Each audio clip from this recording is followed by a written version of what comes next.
I am Kimberly Murray and I do skeleton for Great Britain. I went from being a physiologist and working with athletes to being the athlete, and I trained here at the University of Bath. Over the summer, when we can't go on ice, my day looks like a training session in the morning, and that might be on the push track or sprints plus all of our warm-up. And then in the afternoon we might have a gym session that lasts a couple of hours as well. Winter's totally different. Spent a lot of winter abroad because there's no track in the UK, so we go to the track and actually do the sport, and we will also go to the gym and maybe do some sprint training, and races tend to be at the end of the week.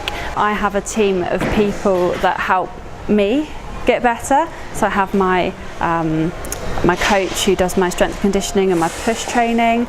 I have my coach who does my sliding training. We have a physio, nutritionist, performance lifestyle, psychologist, performance director. So yeah, there's a really huge sort of team behind the team.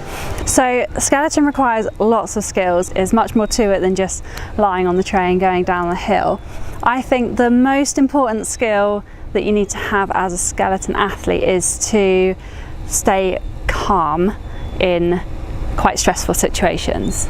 And then the other one that I think is really important is to do with being able to bounce back. So you will have bad days, you might have bad weeks. I think it's really important that you can have those bad weeks and then sort of be resilient, learn from them, and then sort of turn up next week or next day and not let it affect you too badly.